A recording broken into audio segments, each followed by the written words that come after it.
This is Your Superior Self, episode 56, a second chance at life with international speaker Andre Norman.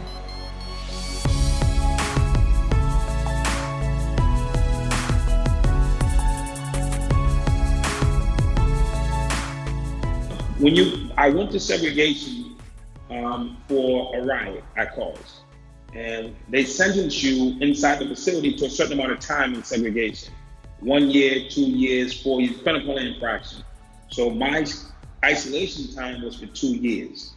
And the biggest thing that I took away from isolation that I didn't even know was going to be so helpful is I might get a newspaper once every 2 weeks. A newspaper come by, it's like getting a block of gold. You get the newspaper and you read it, and then you put it down. Then there's nothing else in your cell, so you read it again. Then you put it down. Then you read all the sections of the newspaper that you didn't read before, like the business section or whatever lifestyle section, then you put it down. Then you start reading the want ads. You get to the point where you read every piece of the newspaper 5 times, and you put it down. You get the same newspaper for 2 weeks now. Then what I started doing to keep my mind was I started solving the problems in the newspaper. So there's gas leaks in East Boston, and I would think of what would I do with that? Then there's this problem at this company. What would I do with that? This guy, you name every problem, real estate, business, political, city, schools, whatever the problem was in the newspaper, I would look at the problem and I would think about it, then I would come up with a solution. And that might take me a whole day, but a day and a half, I'm writing notes on the wall, I got a pencil, but it kept my mind going, gave me something to do. I had to solve this problem. Then once I solved the problem, I go in the newspaper and I find another problem. What is going on, Superior Nation? Welcome back to your favorite podcast, Your Superior Self, the podcast that breathes inspiration into your body to help get you motivated to become your superior self. I'm your host, Trey Downs, and I want to ask you, are you ready to quit? Whatever it is in your life, your journey that you're currently working on, are you at the point where you're ready to quit? Because if you are, you have to ask yourself this question. And the question is from the book, The Dip by Seth Godin. And he asks 3 questions that you have to ask yourself before you quit. And I'm going to read the second question. Question number 2, who am I trying to influence? And his answer is this: if you're considering quitting, it's almost certain because you're not being successful at your current attempt at influence. If you have called on a prospect a dozen times without success, you're frustrated and considering giving up. If you got a boss who just won't let up, you're considering quitting your job. And if you're a marketer with a product that doesn't seem to be catching on, you're wondering if you should abandon this product and try another. If you're trying to influence just one person, persistence has its limits. It's easy to cross the line between demonstrating your commitment and being a pest. If you haven't influenced him yet, it may very well be time to quit. One person or organization will behave differently than a market of people will. One person has a particular agenda and a single worldview. One person will make up his mind, and if you're going to succeed, you'll have to change it. And changing someone's mind is difficult, if not impossible. If you're trying to influence a market, though, the rules are different. Sure, some of the people in the market have considered you and even rejected you, but most of the people in the market have never even heard of you. The market doesn't have just one mind. Different people in the market are seeking different things. Influencing one person is like scaling a wall. If you get over the wall, the first few tries, you're in. If you don't, often you'll find the wall gets higher with each attempt. Influencing a market, on the other hand, is more of a hill than a wall. You can make progress one step at a time, and as you get higher, it actually gets easier. People in the market talk to each other. They are influenced by each other. So every step of the progress you make actually gets amplified. So the key takeaway here is that you should not be narrowing your focus down to one individual. You need to speak to the market and realize that the market doesn't even know who you are. Doesn't even know what your message is. That is why you need to keep pushing, keep going, look for new ways to communicate, build a pipeline of inspiration, because once that market catches fire and realizes what you're about, that's when you find your success. That is when you find the people that you want to be talking to. So don't quit whatever it is that you're doing. Keep doing it with a passion. Keep doing it with consistency and repetition. And that is the reason why I had to have today's guest on the show. His name is Andre Norman. And he has been putting in the work. He has been putting in the time and the effort to the market to get his message out. And I had to have him on to help him spread the word. And if you don't really know who he is, you should definitely look him up. Andre Norman is the definition of second chances. From illiteracy to gang activity, Andre's childhood prepared him for nothing less than a life of crime and violence. This behavior eventually led Andre to be sentenced to over 100 years in prison. A natural-born leader, he quickly rose to the top of the prison gang, where he managed gang activities from within the confines of a maximum security prison. During his 2-year stay in solitary confinement, Andre had an epiphany, and he made the decision to turn his life around. He had a simple dream: attend Harvard University and become a success. Over the next 8 years, Andre worked 20 hours per day towards making his dream a reality. He first taught himself how to read, then to study and understand the law, and then volunteered to participate in anger management groups. After winning his appeal and armed with a GED and a dream, Andre walked out of the prison in 1999 after serving 14 years.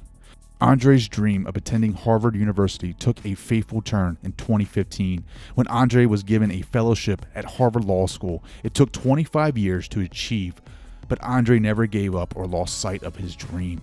He has committed his life to helping others achieve their dreams just as he did. This interview is so powerful to me because it is a story of someone who hit rock bottom, who was living in hell and had to fight, literally fight, and climb his way to freedom. And he did everything himself. He is the maker of his success. He is the inspiration to his own story. And it is an honor to have him on the show. So without further ado, here is Andre Norman.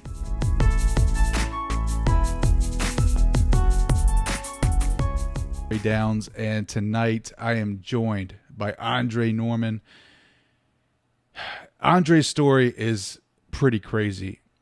His childhood prepared him for nothing less than a life of crime and violence. This behavior eventually led Andre to be sentenced to over 100 years in prison. A natural-born leader, he quickly rose to the top of the prison gang, where he managed gang activities from within the confines of a maximum security prison. During his 2-year stay in solitary confinement, Andre had an epiphany, and he made the decision to turn his life around. He had a simple dream, and that was to attend Harvard University and become successful. And to discuss that dream, I have with me tonight Andre Norman. Andre, welcome to the show, brother. Hey, man. Pleasure being here. Thanks for having me. So there's so much in that bio that just is mind-blowing. So why don't you go ahead and get us up to speed on your story? Well, I mean, my story is kind of like a lot of other folks. Grew up in the inner city, tough parenting. Not a great public school system, not a lot of mentors, dad not around. I'm the kid that couldn't play basketball, wasn't really super smart. So I just fell through the cracks. And in the inner cities of America, when you fall through the cracks, you end up one of two places, prison or dead. So luckily for me, I ended up in prison. And when I got to prison, it was a reunion of all my friends from the dummy class. It was a reunion of all my friends from the principal's office, a reunion of all my friends who quit band, who quit sports, who quit school, who quit church. Everybody who quit on whatever, we all ended up in prison. And it was just like a giant reunion. And everybody expected me to show up and be there. It wasn't like, wow, Dre's here. It was like, what took you so long? So I get there and I'm just hanging out with my friends. Mm-hmm. It was just like the next evolution of rites of passage. Instead of doing it in the playground, we're doing it in the penitentiary. And the rules are slightly different, but it's still just us hanging out, just being buddies. And after 6 years of hanging out, just being buddies, like everybody else, it was the white guys from South Boston, the white guys from Dorchester, the black guys from different sections of the city. And it's just everybody's in their little group doing the same thing we did on the street. Mm-hmm. A bunch of nothing and quitting. Nobody wanted to apply themselves. Nobody wanted to be different. Nobody wanted to break the mold. It was like kind of, this is who we are. This is what we are. And after 6 years of doing that, really 24 years of my life, I just following the crowd, I said I wanted to do something different. And that's where the Bible came in. That's powerful. So what did you go in for? I went to jail for robbing drug dealers. It was called armed home evasion. I needed money, and I learned that drug dealers had a lot of money. So I used to rob drug dealers for their money. How old were you? I started at really robbing people. I probably started that about 14, 15. I'm robbing drug dealers, 18. So you were sentenced to over 100 years in prison. 7 to 10, 2 9 to 10s, 2 10s, 2 15 to 20s, and 3 5s. Wow. So tell me, like, your feelings when the judge said 100 years. Like, what was the first thing in your mind? It's kind of like when you get the bad report card at the end. You get the bad report card at the end of the term. You knew you did no work. You knew you cut so many classes. You knew you didn't turn in any of the tests. So when they finally hand you the report card that said an F, you're not shocked. The only shocking part is you're going to tell your parents the truth now. So it's kind of like I've been getting in trouble the whole way. So when they read my sentences off, it was kind of like getting that bad report card that you knew was coming. The hard part was having to explain it to my family because they didn't know. They sent me to school every day. They thought I was doing classwork. They thought I was doing what the other kids were doing. They didn't know I was going to come home with an F. So it was more of that than like, oh my God, how did I get 100 years? It was, how do I tell somebody I got 100 years? How old? Because I expected it. How old were you when you got sentenced to 100 years? 18 years old. Wow. Like, do you feel like you could fully comprehend that? Of course not. It was just like, it's like the report card thing. You get in trouble the whole school year. At the end of the school year, they tell you don't graduate. It's like, damn, that sucks. But you knew it was coming. So you get in prison. What's the first night like?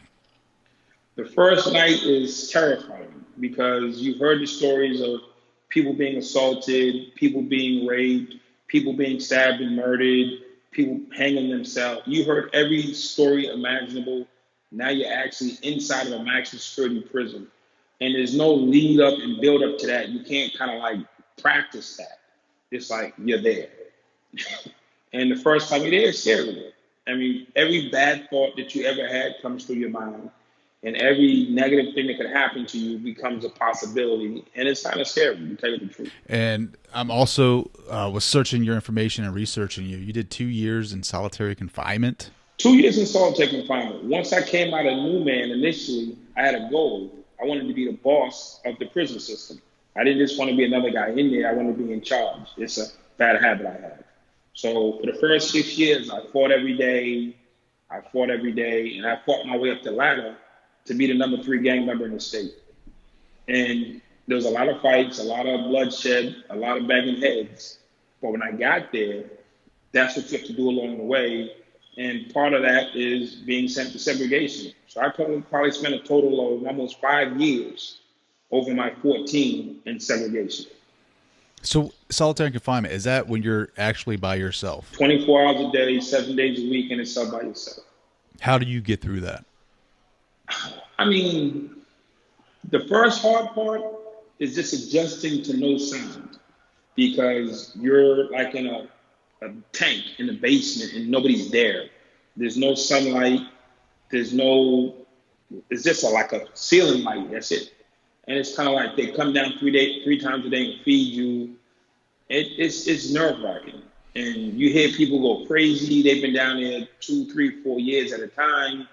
And guys snap. It's like once a month, every 2 months, somebody would snap and just lose their mind and start going crazy, set themselves on fire, hang themselves, bang their head against the wall, you name it, I've seen, cut themselves. It's like it takes a toll on your mind. It's real heavy on your mind. What are some things that you did or practiced to get through there? Like, did you talk to yourself? Did you Talk think to about? myself. Talk to myself. When did I not talk to myself? Oh, I had full-fledged conversations with myself. I used to play spades, all four hands by myself. I played chess by myself. And I wouldn't cheat. Wow. I played against myself and I didn't cheat. That was the hard part. How do you do that? I mean, how do you play spades by yourself? That's insane. Listen, you down here for 24 hours a day for 2.5 years, you figure it out. That's awesome.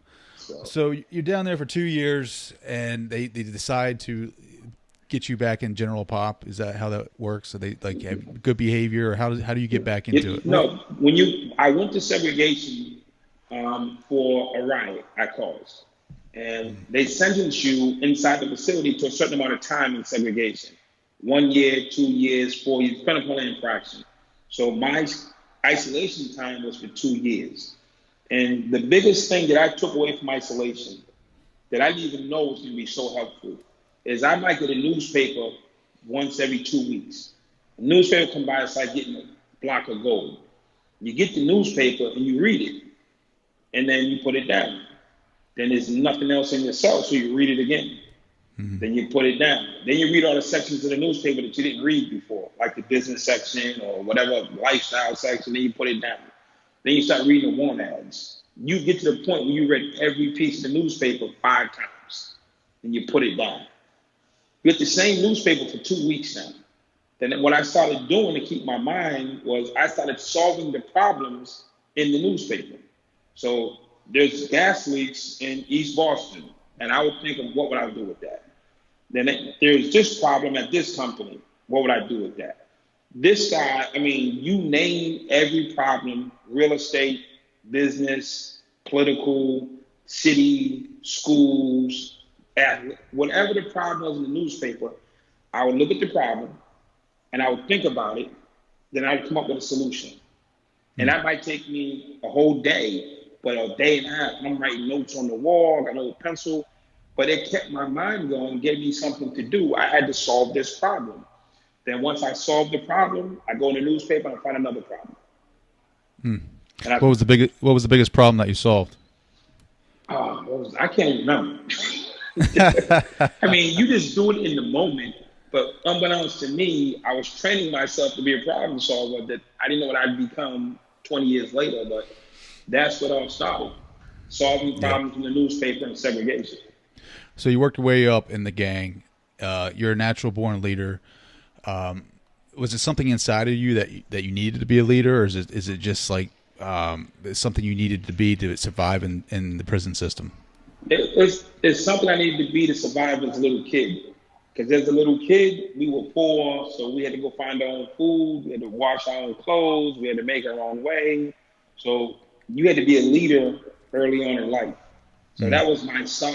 That's just when I was in the 3rd grade, I needed something to eat. When I was in the 6th grade, I needed clothes and shoes. When I was in the 8th grade, I needed to pay for prom.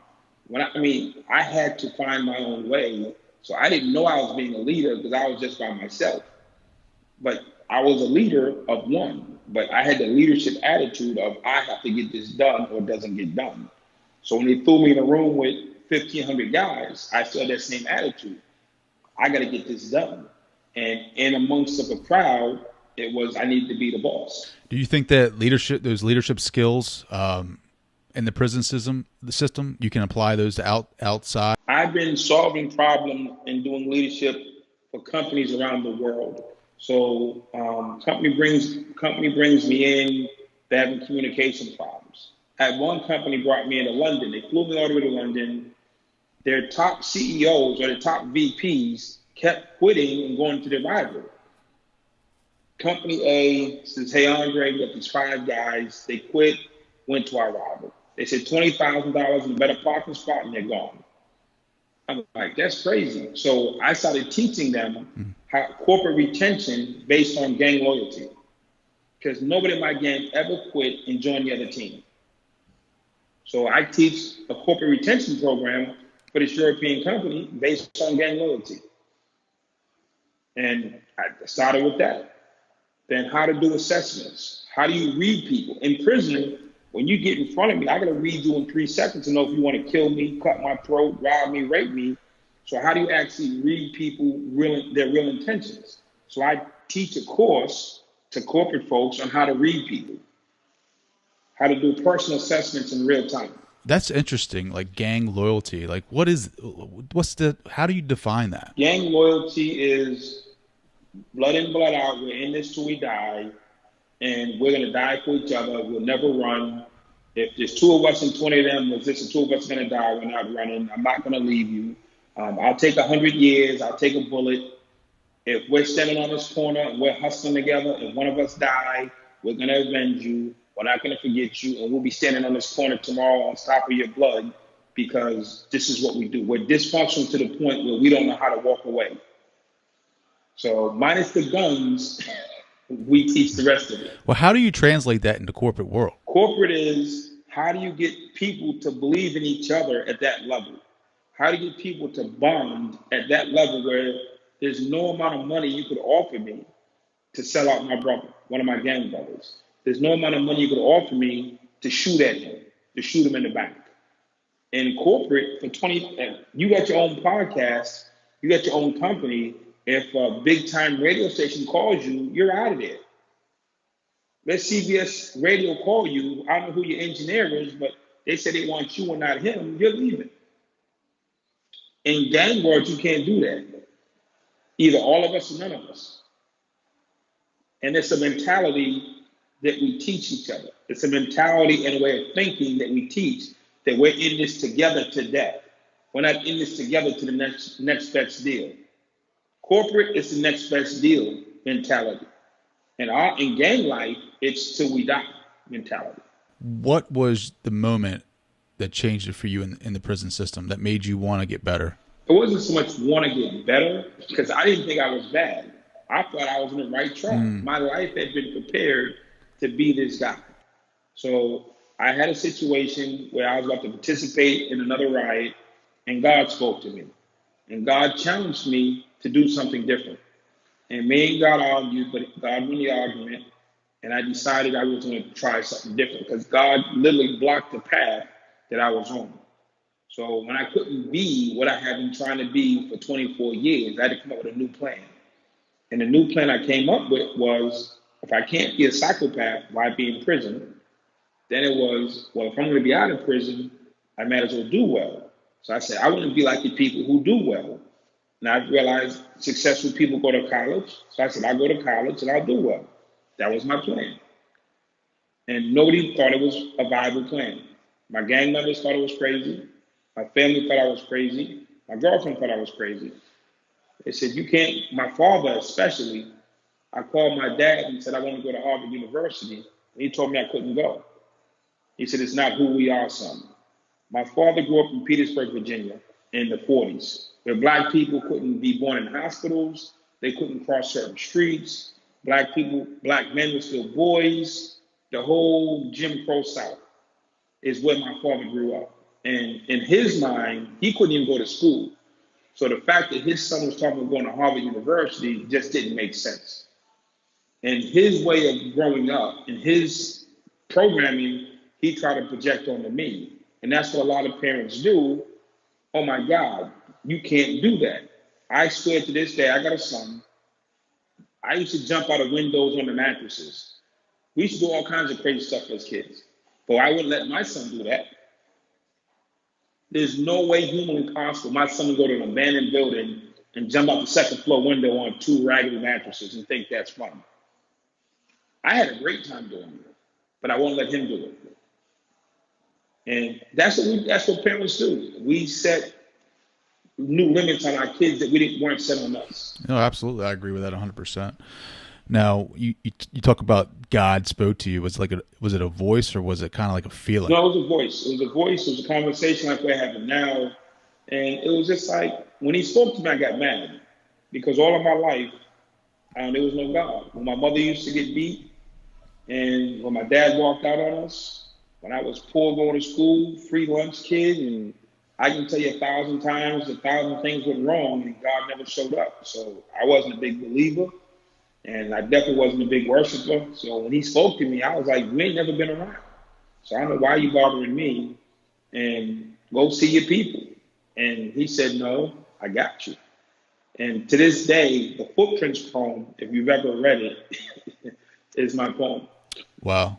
There's the story about the guy walking on the beach talking to God. He says, in the toughest times of my life, I only see one set of footsteps. You left me. He said, no, those are the times that I carried you. But I couldn't see that until the conversation. I saw the one set of footsteps and got mad. What was his exact words, like the very first time he spoke to you? And was it a familiar voice? It wasn't a familiar voice, but it was a familiar voice. It was a clear voice. You knew who it was. And it was, the exact words was, don't do this life choice. Wow, that is insane. That's crazy. Like, you know what's crazy to me is that you're not the first person that I've spoken to on this podcast that has said they've heard some type of voice or God's voice intervening in their lives at a certain juncture where it was either life or death, right? So it was like it was a huge turning point in their lives where God intervened and spoke to them, and they heard it like a voice, like an actual voice. And that's the moment they had the epiphany, and that's the moment that turned their life around. Like, that is crazy to me. Like, it's crazy to me because it's like I've never heard of anyone having that, and then having this podcast, I've heard more than 3. You got to introduce me to him. I love to meet him. Yeah, right. So what's the first thing you did after he spoke to you? I told him I was upset. I was upset with him. Leave me alone. I was like, and how long did it take for him to get through to you? He probably said, like, I mean, it seemed like forever, but it's probably like a minute. I don't know. It's like when you get in a car accident, everything goes in slow motion. Yeah. And did you get your GED in prison? How did that educational part look like? I went back that day. I went back to my cell and I sat down and I came up with the plan to go to Harvard.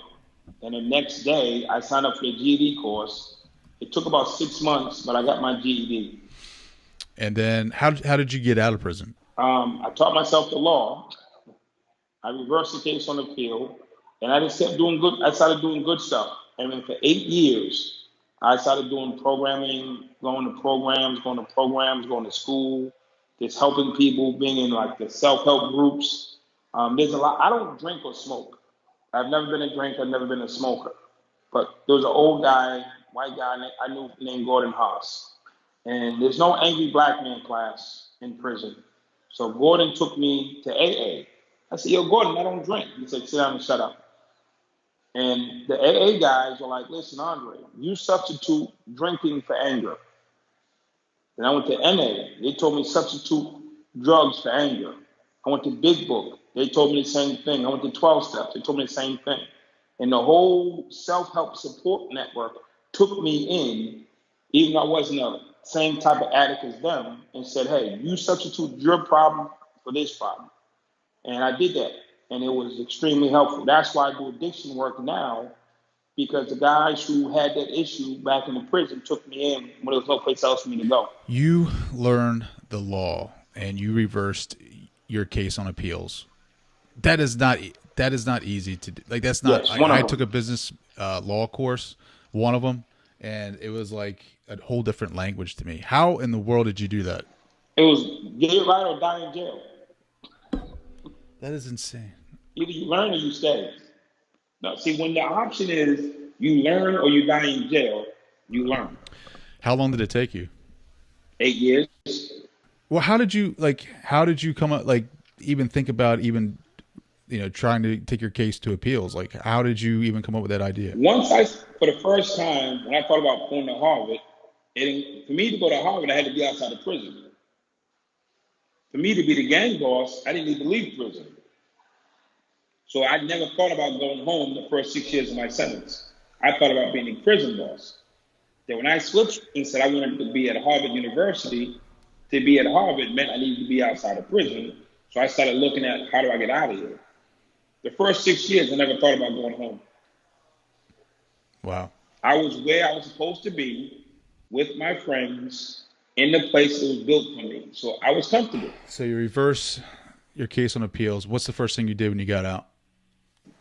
I went from the prison to the parole office, from the parole office to a youth center. 90 minutes after I got out, I gave a talk to about 12, 15 little black kids, gang members, who were in the same situation I was 14 years before. And I told them the truth. You're going to jail not because you're black, not because you're poor, not because you smoke weed. You're going to jail because people have let you down, they've convinced you don't count, and your feelings are hurt. And you don't know how to do anything with them feelings, so you act out.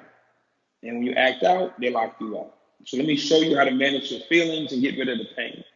I started working with kids 90 minutes after I got out.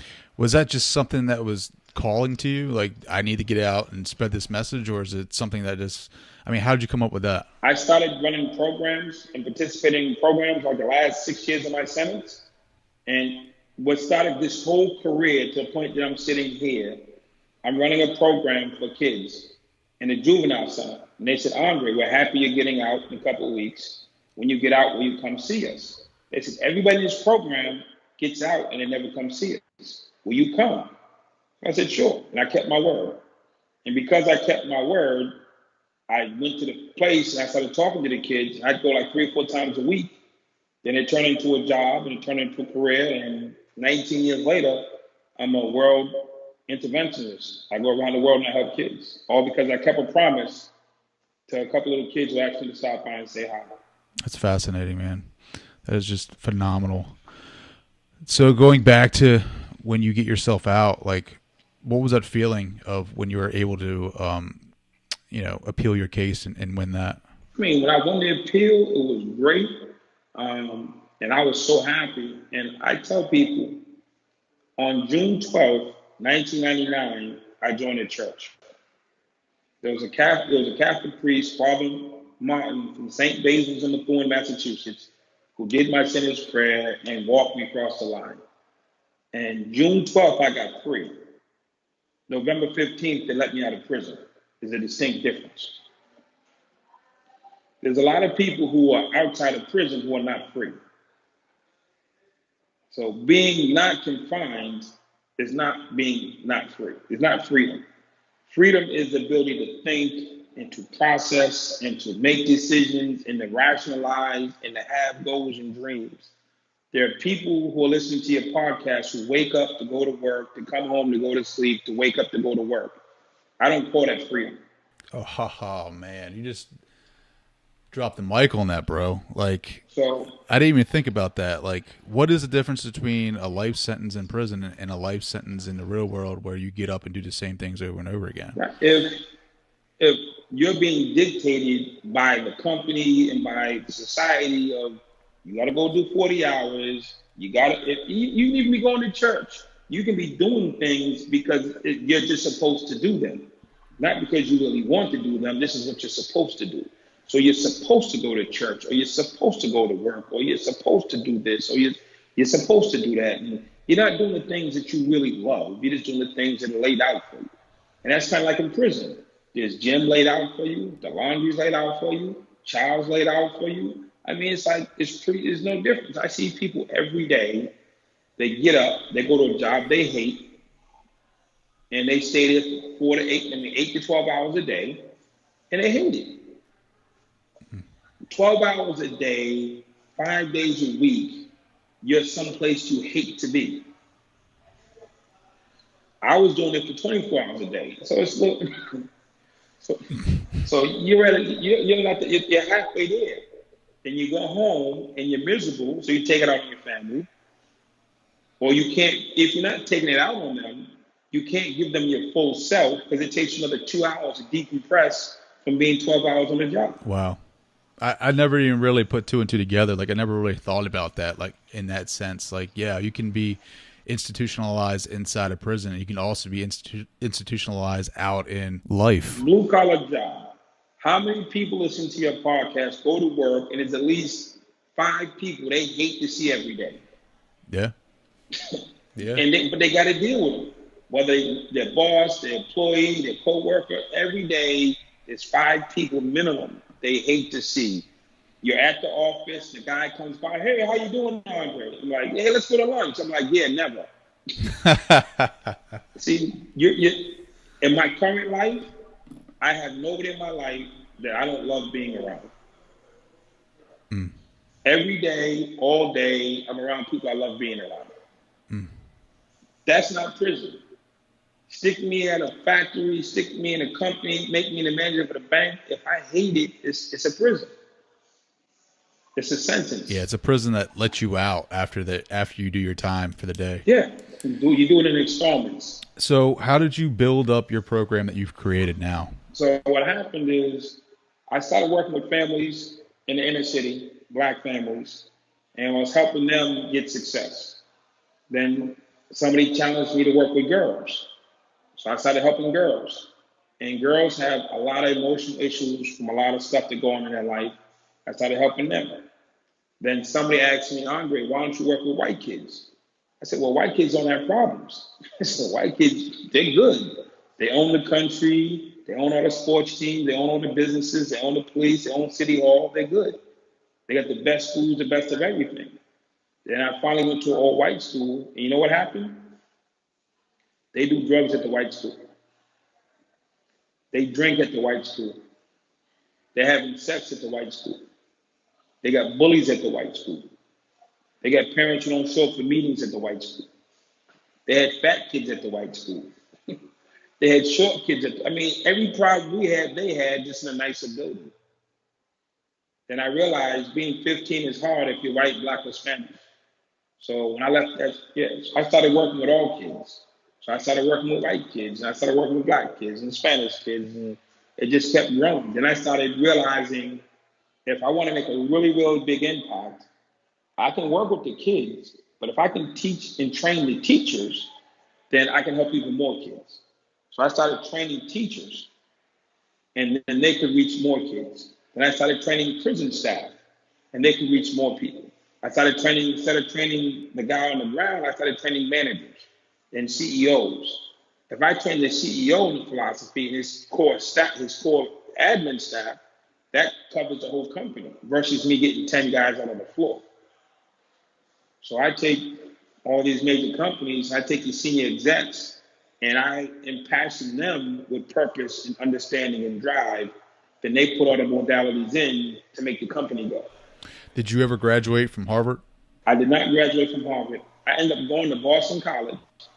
I started at community college. Rock Bay Community College is in the building.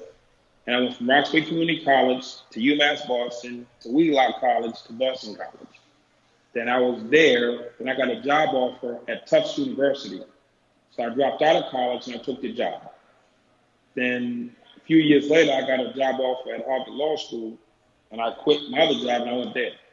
So I work at the law school. I've never attended at the university. What do you do there? Social justice programs. Nice. That is awesome.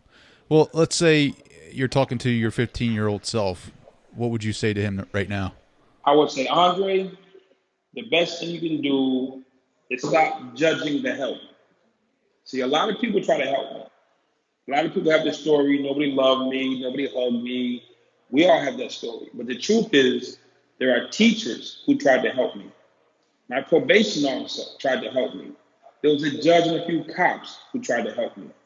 But I refused the help for two reasons. One, they weren't black. Two, they weren't my dad. I wanted it to be my dad to come save me. And the truth is, he wasn't coming. So I would say, Andre, don't wait for someone who's not coming. And the people who are trying to help you, if they're good people, accept the help. In the end, it was an Orthodox Jewish rabbi who got through to me. And he taught me a lot of lessons. Then the priest from St. Basil's, he got through to me. Two white men who knew nothing about inner city, knew nothing about being black. They just knew their gospels and their lessons, and they taught me their lessons and their what they needed to know for me. And that was important. I kept waiting on this black guy to show up who looked like me, talked like me, dressed like me, and he didn't exist. So if you're a white kid, if a black guy or Spanish guy wants to help you, if you're a boy, there's a lady who wants to help you, if you're a black guy, don't judge the help. Judge the help based on this. Do they care? Are they consistent? Do they have capacity? Those are the three things. Color is not the fourth C. Caring, capacity, consistency are what you need to be concerned about, and confidence. Do you see the same problems that kids are dealing with today as you were dealing with back then? No. Problems are drastically different. Really? Problems are drastic. When I was a kid, it was a white-black world. It was a class world, segregated. Now the technology has changed the world. So kids in the 6th grade can pick up their iPhone and see world news. They can pick up their iPhone and see pornography. They can pick up their iPhone and see what's happening in North Korea and China. That was unheard of when I was a child. When you left the house, when I was a kid, you was gone. If you didn't make it to the corner by 7 o'clock, your friends were gone, and you went home for the night. We had a meetup time. If you weren't there, they left. And that was it. Your night was over. So the access to music and technology and the world is at everybody's fingertips. And it's no longer so much black, white, it's haves and have-nots. It's like more like rich, poor at one level. If you're poor, you're in this box. If you're rich, you're in that box. So you're more, when I was a kid, black people didn't live in white neighborhoods. But not a lot of them. So that's over now. If you have the money, you can live next door. It didn't matter if you had money in the 70s and the 80s. You couldn't live next door. So what are some of the conversations, what are some of the methods that you give these kids to help them deal with today's problems? The kids have the same issues. The parents don't listen. Like for my son, he wants to jump out a window on a mattress, and I'll tell him no 10 out of 10 times. Then when he says, Dad, did you do it? Yep. You can't have sex. Having sex is bad. Did you do it? Yep. You can't stay up to 11, 12 o'clock at night. You need to get your rest. Did I do it? Nope. I stayed up to 1 o'clock. So it's the classic parents becoming their parents and forgetting what it's like to be a kid. So I do a lot of work with parents, getting them to remember their lives and that they made it. I had a lady told me tonight at the meeting upstairs, she said, Andre, I can't work because I'm always got. I said, put your phone away for half a day. I can't because my daughter's school might call and this might happen and they got to reach me.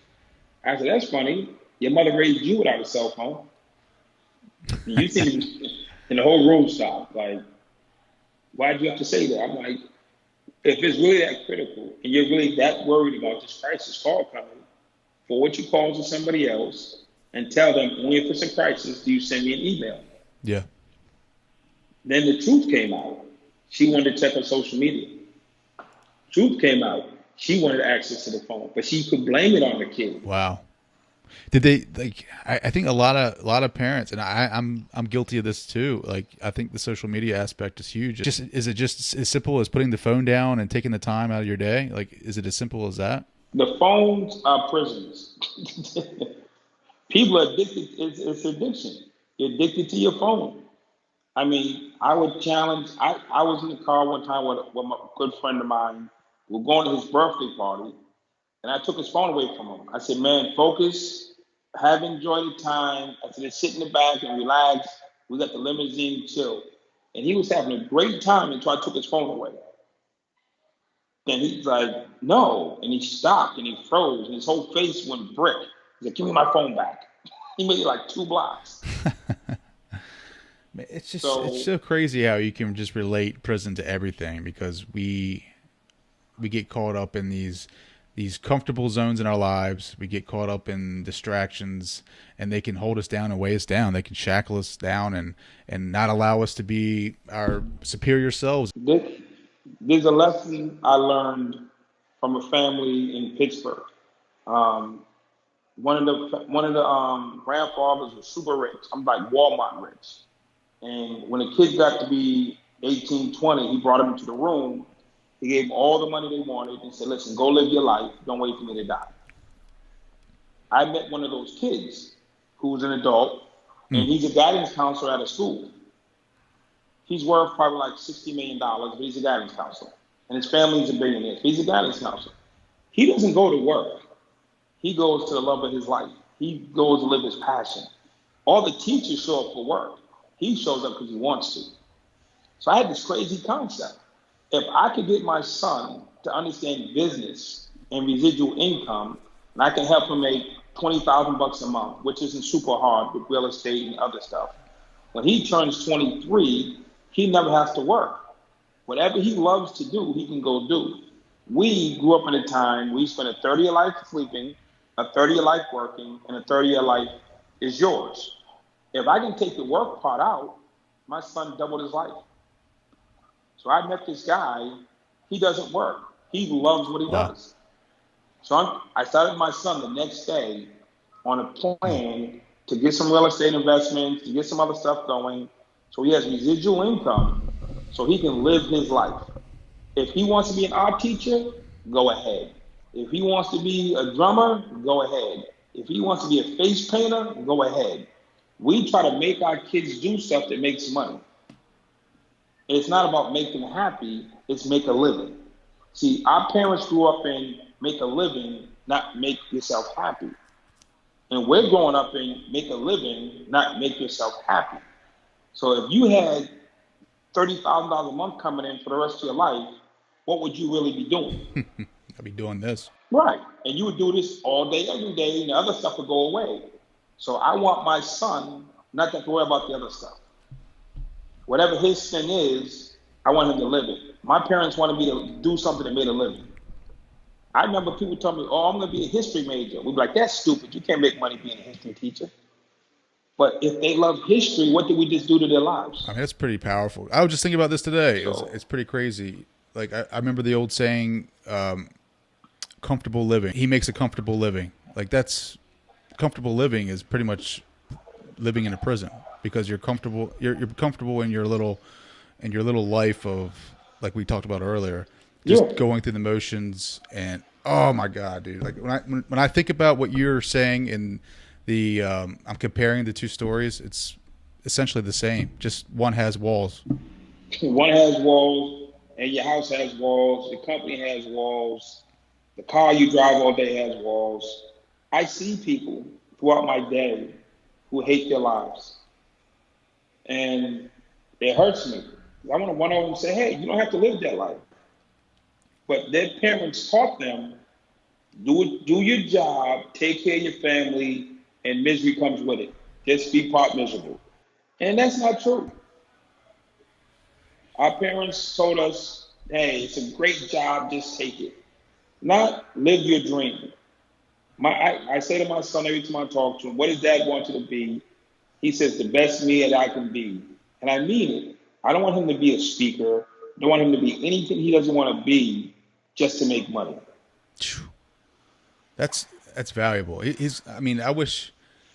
I'm so glad you're saying this because I'm taking notes like mentally, and that's exactly how I'm going to proceed. Like that's what I want my son to grow up thinking is, I don't want to put labels on things. I want my son to grow up to be whatever makes you happy, brother. That's all I want you to do. Now, he needs to make money to live. So I taught my son 2 years ago how to trade Forex online. So he's learning that. That's a skill that he can do 3-4 hours a day once he's 18 and not have to go to work. Mm. So he has 3 hours to trade and he has 21 hours to do whatever. I'm teaching him real estate where he can go to a impoverished city and buy a raggedy house for like $1,000 and fix it up and rent it out. Now he's getting $800 a month income, and you get 5 or 6 of those. Now you're making like 10 grand a month. You're not Rockefeller, but you're getting there. Yeah, I mean, I'll take $10,000 a month. Yeah, so it takes you like, that's like 8 houses, 9 houses in the right area, and Section 8 will pay for it, or whoever else. You get 10 houses going at $1,000 a month each profit. Yeah. You're making $120 a year. You don't have to show up any place. Yeah. And then you hire a property management company. You go from 100 down to 90, but you don't have to show up anywhere. And if you want to increase, you just increase. I saw what I did to make money. One time I wanted to open a hotel and a bunch of other stuff. So I called one of my business friends. I said, hey, I want to run this hotel. He said, explain it to me. I explained him the whole concept. He said, Andre, you don't want to run a hotel. He said, you talked to me for 20 minutes. You didn't mention one towel, one sheet, one bellhop. You talked about everything but. He said, you need to make more money. But then you can go do what you really want to do. He said, how about if you get one more speech a month, then you can go do what you really want to do. That hotel's not it. A lot of times people do things based on it'll make them money. Then they get into it and they find out they didn't really want to do it. Well, how do you talked about speeches, like how do you get your speeches? I mean, at the very beginning. In the beginning, I went to Google. I put up a website. I went to Google and I looked up all the different conferences in the country. And I sent emails out to the conferences saying, hey, I'm a speaker. I love to come out. These are the things that I talk about. And there was a place it was a national conference for juveniles in 2005. Gave me $500 and a plane ticket to come give a speech. And that was my first paid speech as an independent, 2005, $500 in Richmond, Virginia. And I'm still going 13 years later. Now you're traveling all over the globe, man. All over, from Saudi Arabia to Honduras to Guatemala. I'm going to China in a few weeks. I'm hanging out with some really cool people. And one thing, I went back to Virginia 3 weeks ago. I gave that speech in 2005, and I met a guy who worked at the same place. He still has the same exact job. Damn near making the same exact pay. Driving the same truck. And he hates it. He hated it then and he hates it now. Well, when you gave your first speech, were you as clean cut and polished as you are today? I showed up to that first speech. My wife packed my clothes. I flew there. I blame it on my wife. Because the story has to do with clothes. I just automatically blame it on the wife. I showed up to the speech. I'm in the hotel room. I take out my shirt. It's a French cuff shirt. And I didn't have the clips. Right. So I'm like, oh my God, I got a French cuff shirt with no clips. I'm through. I took paper clips and used them to keep my shirt together. And when I go downstairs, you gotta do what you gotta do. I'm downstairs sitting at the table, and all these people got really nice handkerchiefs and handcuffs, all this stuff. And I got paper clips in my shirt, and I'm embarrassed. Then by the time I got on stage, I was like, you know something? I started talking. I got comfortable. I'm like, I got paper clips on. So what? There you go. And I owned it. I didn't try to hide it. Own it. The thing is, when you try to hide it, it hurts. Own it and get past it. How do people reach out to you, Andre? How do they connect with you?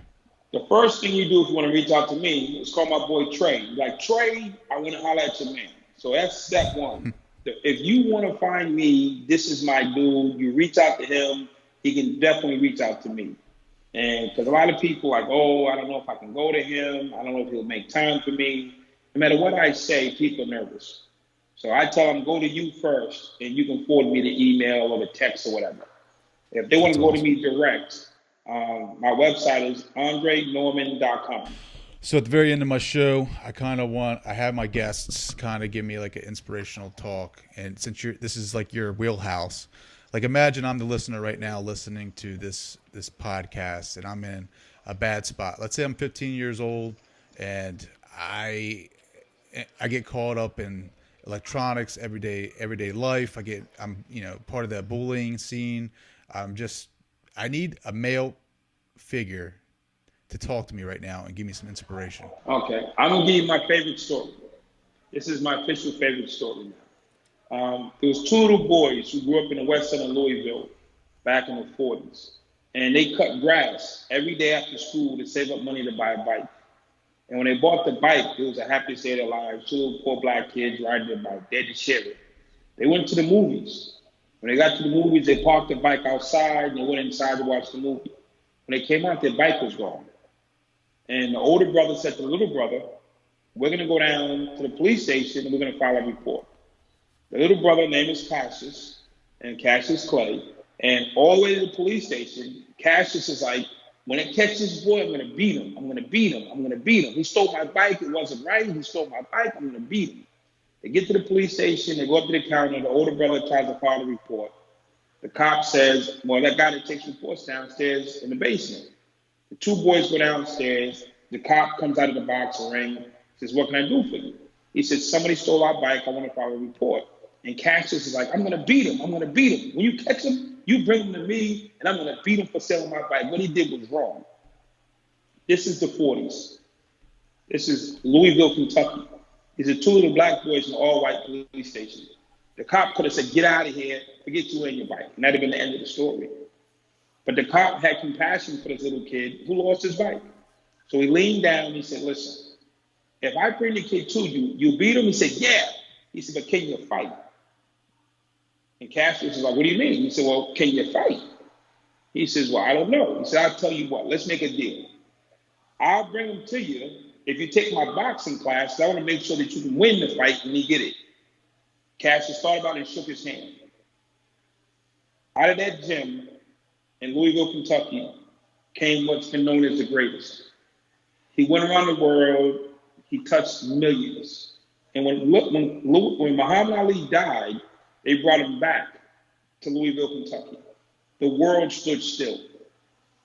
And they sent him off as best you can send anybody off in the world. And if I could go right now and bring Cassius back / Muhammad Ali and sit him in a chair. Now, if I can go get the little boy who stole his bike and sat him across from him, Muhammad Ali wouldn't punch the man. He wouldn't beat him. He would extend his hand and give him a handshake and a hug and said, sir, you made me. Your wrongdoing, your mean-spiritedness, your selfishness, your cowardly acts made me. Had you not stolen my bike that day when I was in the movies, I would have been just another dead black man in West Louisville. But because you did what you did, you set my life on a course that I could have never projected. And I want to thank you for that. So I say to the 15-year-old, the people who are hurting you, the people who are not showing up, the people you want to do better in your life, sometimes you got to go through to get through. And you're going to look back, and the things that are motivating you now are going to motivate you later. I myself drive hard because I know what it's like to be hungry. I know what it's like to have dirty clothes. I know what it's like to be an unwanted kid. And that drives me. That drives me. If I didn't have that, I wouldn't be this. So I say to the 15-year-old, don't take it to heart. Take it as a lesson. And the things that motivate you now will make you later. And hopefully you don't see it. When I bring you back in 40, 50, 60 years and sit you with that person, you're going to realize what they did to you or didn't do for you made you into who you are. So as much as I hated going to prison, as much as I hated being hungry, as much as I hated being laughed at, as much as I hated watching my mother be beat, without those things, I'm not Andre Norman. He is the ambassador of hope, Andre Norman. Thank you, sir, for coming on the show. Anytime. It was truly an honor to have Mr. Andre Norman on the show today. I've learned a ton from our conversation, and I hope you guys did too. Check me out on social media, on Twitter at DownsTrey, on Instagram at TDowns80, and on Facebook at Trey Downs, DOWNES. If you guys want to reach out to me about contacting Andre Norman for whatever you got going on, email me at TreyDowns@superiorself.net, or you can find me and message me on the webpage at yoursuperiorself.com. Thank you guys for hanging out with us today. Please, if this is your first time listening to the episode or to the show, please subscribe and leave a rating and review wherever you get your podcast from. It really helps out the show. So thank you guys. I appreciate you downloading this and hanging out with me and Andre today. It was awesome. Thank you guys, and I'll talk to you later.